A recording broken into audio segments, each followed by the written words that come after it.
My dear students,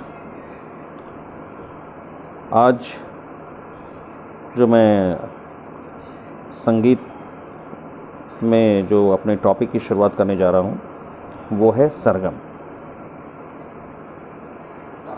जैसा कि आप क्लास 6 में जान चुके हैं, सरगम में स्वरों का प्रयोग होता है और थोड़ा सा ब्रीफ इंट्रोडक्शन आपके क्लास 6 की ओर मैं लेके जाऊं और बताना चाहूँगा कि स्वरों के मेल से सरगम का निर्माण होता है, तो उसके लिए थोड़ा स्वरों को जानना ज़रूरी है। फिर से एक बार मैं आपको रिपीट कर रहा हूँ। जैसा कि हम जानते हैं कि मुख्य स्वर 7 होते हैं जिन्हें शुद्ध स्वर कहा जाता है, और विकृत स्वर 5 होते हैं जिन्हें, और जो दोनों मिला के 12 स्वर होते हैं। कुल 12 स्वर हमारे संगीत में होता है, और जिससे कि पूरे विश्व का संगीत उन्हीं 12 स्वरों में ही आधारित है। हमें अभी तक 13वें स्वर की आवश्यकता महसूस नहीं हुई, क्योंकि इन्हीं 12 स्वरों में पूरे विश्व का संगीत समाहित है। तो आइए पहले स्वरों के बारे में जानते हैं। मैं आपको बैक ले जा रहा हूँ, जो क्लास 6 में तो आपको जो जानकारी दी थी उसके बारे में फिर से रिपीट करता हूँ। स्वर 7 मुख्य हैं और विकृत 5 हैं, कुल 12 स्वर हैं। ये जो आप देख रहे हैं मेरे सामने, ये हारमोनियम है। हारमोनियम पे स्वरों की स्थितियाँ कैसी हैं, ये मैंने आप लोगों के समझाने के लिए हारमोनियम की जितनी पटरियाँ आप सामने देख रहे हैं, इसमें मैंने स्वरों का स्थान लिख दिया है। जिन पटरियों पे जो स्वर आ रहे हैं वो मैं लिख के बता रहा हूँ आपको, जिससे आपको सहूलियत होगी। और सबसे बड़ी बात यह है कि वैसे तो सारे गामा पाधा नी जो 7 स्वर हैं वो किसी भी पटरियों से बच सकता है, लेकिन हमने इसमें जो मुख्य पहला स्वर जिसको हम मानते हैं, जिसको एक स्केल भी पहला माना जाता है, उसको पहला काला माना जाता है। तो आप देखिए, जैसे हारमोनियम में स्थितियां हैं, तो जो पहली पटरी है, जो पहला काली पटरी जो है, पहली काली पटरी ये है। इसके बाद ये 2 हैं, फिर 3 हैं, फिर ये 2 हैं, और फिर 3 रिपीट हो जाता है। सेम जैसे इधर है वैसे ही इधर भी रिपीट हो रहा है। 2 फिर 3, फिर अगेन रिपीटेड 2 और ये 3, और ऊपर में 1 ये दिख रहा है। तो 3 बार सभी स्वर रिपीट हो रहे हैं। ये इन हारमोनियम में जो स्थितियां आप देख रहे हैं पटरियों की, इससे पता चल रहा है। अब हम लोग देखेंगे कि इसमें अगर हम पहली पटरी को सा मानते हैं तो फिर दूसरी पटरी काली जो है वो रे है, और फिर एक छोड़ के नीचे की पटरी आ गई, ये ग है, और फिर म, ग और म नज़दीक है। फिर एक छोड़ के प, ऊपर की पटरी जो है प है। एक छोड़ के जो है ऊपर ध, जो काली पटरी है वो ध है, और फिर एक छोड़ के नीचे की वाइट जो है पटरी वो नी है, यहाँ पे नी होता है, और फिर अगेन रिपीट हो जाता है सा। यहाँ से फिर एक शुरुआत हो जाती है सारे गामा पाधा नी सा तक। जब हम लोग अभ्यास करते हैं तो बीच के सारे गामा पाधा नी जो ये लिखे हुए हैं, जो स्थितियाँ हैं, इन्हीं स्वरों में हम लोग गाते हैं, क्योंकि ये सामान्यतः गाया जाता है, यहीं पे गाने में सहूलियत होती है। मैं हारमोनियम में इन स्वरों को इस तरह इसलिए दिखा रहा हूँ क्योंकि हारमोनियम एक ऐसा साज है कि संगीत सीखने के लिए सबसे सहयोगी वाद्य कहा जाए। ये सहायक वाद्य है गाने के लिए, चाहे वो आप शास्त्रीय संगीत गाएं, सुगम संगीत गाएं या भाव संगीत गाएं। भाव संगीत में जैसे जितने भी प्रकार के गाने होते हैं, गाने में बड़ा ही सहायक होता है। आपके वॉइस को ये पीछे से बल प्रदान करता है। तो इसलिए हारमोनियम में इनकी स्थितियों को भी जानना ज़रूरी है कि कहाँ पर सा है, कहाँ पर रे है, कहाँ पर ग, कहाँ पर म, कहाँ पर प, ध और नी। तो ये जो बीच में ये पहली पटरी जो शुरुआत में है वही यहाँ बीच में है और फिर आगे भी है। तो ये पहली पटरी को हम अगर सा मानते हैं तो ये दूसरी काली पटरी जो है वो रे है और फिर ये ग है। एक छोड़ के ग और म नज़दीक होते हैं जैसा कि मैं बता रहा हूँ आपको। फिर एक छोड़ के प, एक छोड़ के ध और फिर एक छोड़ के नी, और नी के बाद फिर से आ जाता है सा, जो ऊपर का सा होता है। नी और सा नज़दीक होते हैं जो आप देख रहे हैं। तो इस तरह से हारमोनियम पे जो शुद्ध 7 स्वर हैं उनकी स्थितियां यही हैं, जो मुख्य 7 स्वर हैं। देखिए मैंने इन स्वरों को लिख रखा है। जिन स्वरों पे स्वर के नाम के अलावा कोई भी चिन्ह नहीं है वो शुद्ध स्वर है। और चूंकि ये बीच की पटरियां हैं इसलिए इसको मध्य सप्तक माना गया है। इसमें 3 सप्तक हैं। ये यहाँ से लेके सा से लेके नी तक 7 स्वर होते हैं तो इसको एक सप्तक माना गया। फिर यहाँ बीच में जो आ जाता है वो सा से लेके नी तक, ये दूसरा सप्तक माना गया। और फिर 7 स्वरों का जो मुख्य 7 स्वरों का, और फिर यहाँ से लेके और फिर नी तक तीसरा सप्तक माना जाता है। ये 3 सप्तक हर वाद्य में, हर संगीत वाद्य में कम से कम 3 सप्तक जरूर दिया जाता है। इसलिए वो जैसे कि एक मानव कंठ के लिए 3 सप्तक का होना बहुत ज़रूरी है। कोई भी गाना तीनों सप्तक में गाए जाते हैं। ठीक है कि वो नीचे का सप्तक और ऊपर के सप्तक के कुछ कम स्वर लिए जा सकते हों, लेकिन तीनों सप्तक के इस्तेमाल के बाद ही कोई भी गाना पूरा होता है। ज़्यादातर ऐसा देखा गया। तो एक सहायक वाद्य होने के नाते मैं हारमोनियम को आपके सामने दिखा रहा हूँ। अब 7 के अलावा जो 5 स्वर हैं वो कहाँ कहाँ पर हैं और उसकी हम पहचान कैसे करेंगे ये मैं आपको बताना चाहूँगा। ये 7 मैंने आपको बता दिया। ये देखिए सा, रे, ग, म नज़दीक मैंने कहा था आपसे, प, ध और फिर नी और सा नज़दीक है। आप इसमें देख रहे होंगे कि इसमें कोई भी चिन्ह स्वरों में अलग से नहीं लगा हुआ है। जिन 7 स्वरों को मैंने अभी आपको बताया है उसमें कोई भी चिन्ह अलग से नहीं लगा हुआ है। लेकिन विकृत स्वर के लिए मैंने अलग से कुछ चिन्ह लगाए हैं और वही विकृत स्वर का चिन्ह होता है। विकृत स्वर की स्थितियां कहाँ पर हैं? इन्हीं 7 स्वरों के बीच में ही 5 स्वर और हैं जो जिन पटरियों को हमने छोड़ा है वही उन 5 स्वरों में उनकी स्थितियां उसी में है।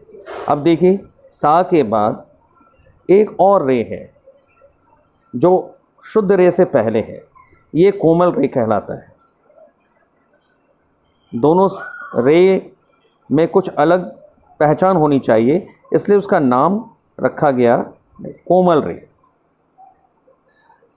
जो स्वर अपने शुद्ध स्थान जैसे ये शुद्ध रे है, इससे पहले आए उसी नाम का हो और उससे पहले आए वो कोमल स्वर हैं।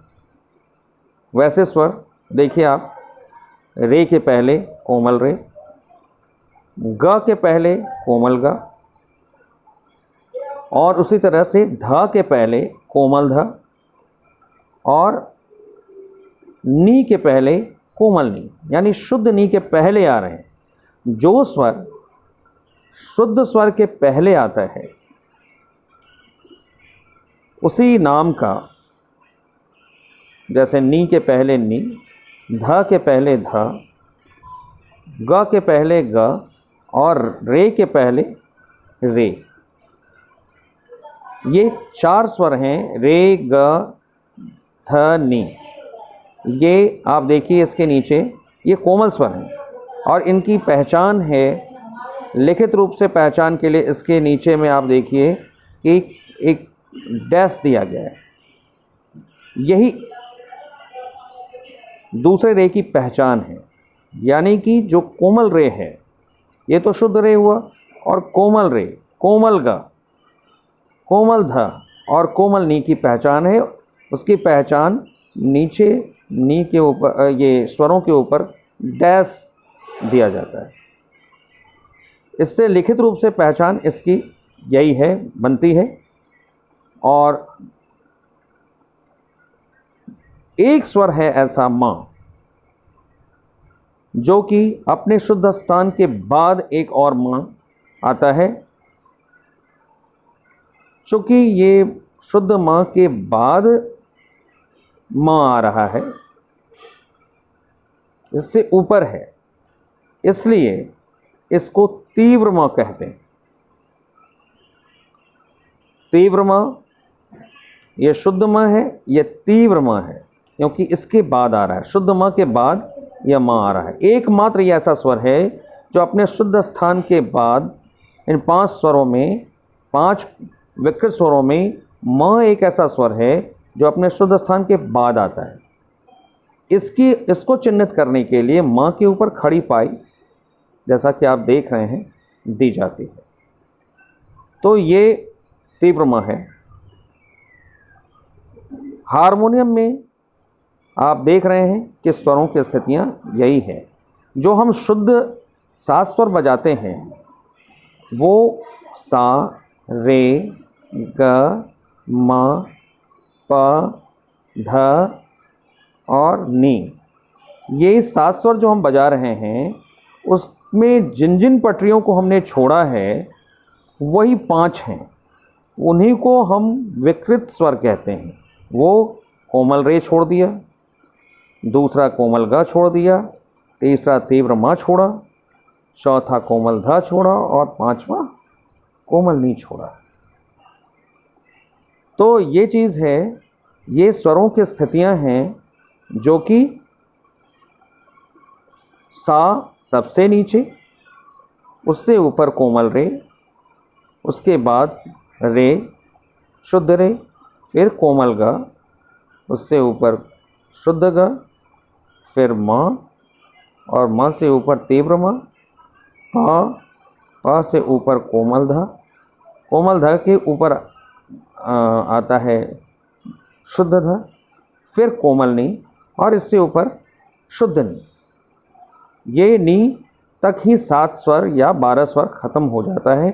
देखिए आप, 1 2 3 4 5 6 7 8 9 10 11 12, यानी कि सा से लेके नी तक कुल 12 स्वर होते हैं।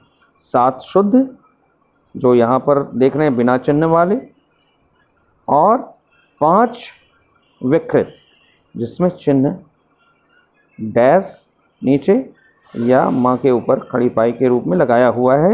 ये 5 स्वर हैं। देखिए 1 2 3 4 5। तो सा से लेके नी तक में कुल 12 स्वर होते हैं।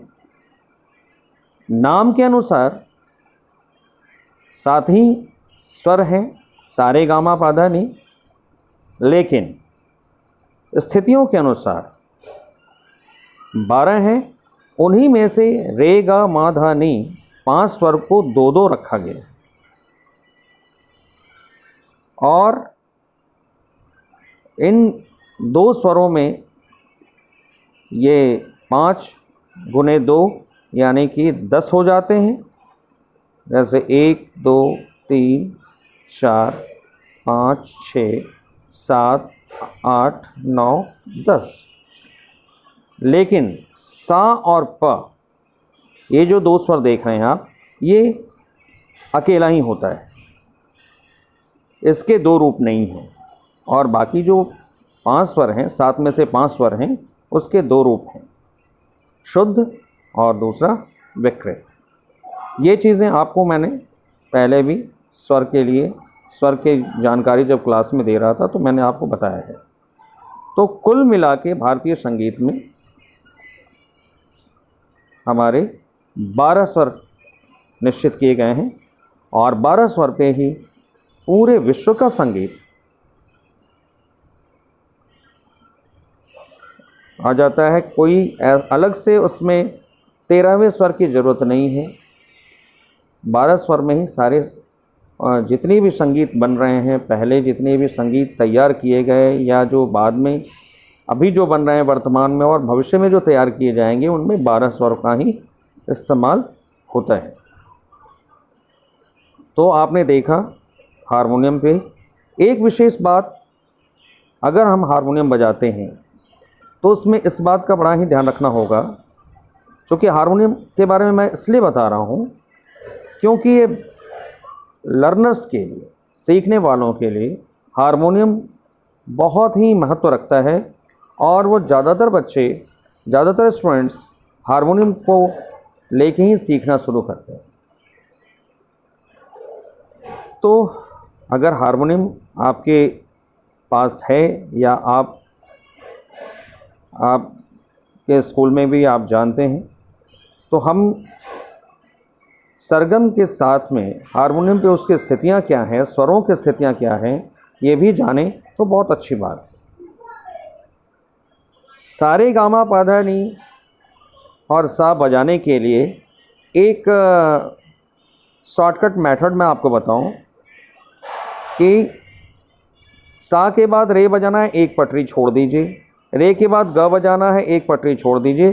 ग और म नज़दीक की पटरियां होती हैं। फिर 1 पटरी छोड़ के प, 1 पटरी छोड़ के ध, 1 पटरी छोड़ के नी, और फिर नी और सा नज़दीक की एकदम सटी हुई पटरियां होती हैं। तो अगर आपको ये चीज़ पता है कि ग और म नज़दीक हैं, नी और सा नज़दीक की पटरियां हैं, बाकी सभी स्वरों के बीच में 1-1 पटरियां छोड़ देनी है, तो आप सारे गामा पाधा नी सा ईज़िली बजा लेंगे। सारे गामा पाधा नी सा कहीं से भी आप बजा लेंगे। ये तो मैंने इसमें फ़िक्स किया आपकी सहूलियत के लिए, जानने के लिए, क्योंकि ये पहली पटरी मानी जाती है संगीत में। हारमोनियम के लिए जो है सो ये पहली काली पटरी है, जो कि अगेन रिपीट हो जाता है 7 स्वरों के 12 स्वरों के बाद, और फिर 12 स्वर जहाँ ख़त्म होते हैं वहाँ से फिर सारे गामा पाधा नी सा फिर से शुरू हो जाता है। तो इस पे मैंने इसलिए लिख दिया है जिससे आप समझें कि स्वरों की स्थितियाँ हारमोनियम में कैसे होती है। एक बात और मैं बताता चलूँ कि सा से लेके नी तक जो पहला 12 स्वर है, ये मंद्र सप्तक है, क्योंकि ये नीचे का सप्तक है।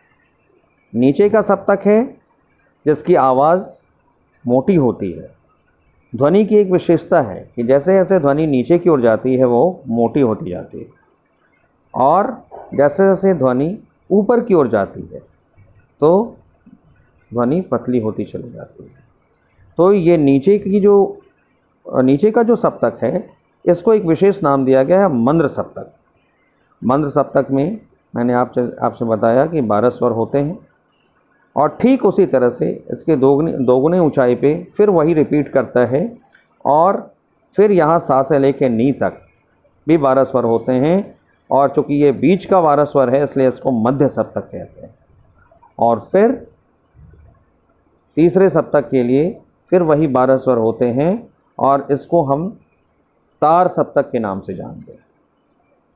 ये 3 सप्तक हर बजाने वाले साज में कम से कम होने ही चाहिए, और गाने वाले को भी, जो लोग भी गाते हैं उनको अभ्यास तीनों सप्तक के स्वरों का करना आवश्यक होता है, तभी कोई गाना अच्छी तरह वो गा सकते हैं। तो ये तो स्वरों की बात मैंने आपको बताई, और जैसा कि मैंने आपसे पहले ही बताया था कि स्वरों के मेल से ही सरगम का निर्माण होता है।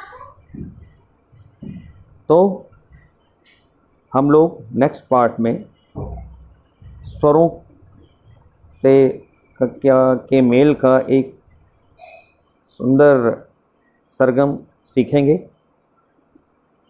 अभी फ़िलहाल इतना ही। अगले पार्ट में हम लोग जो हैं सरगम सीखेंगे। धन्यवाद।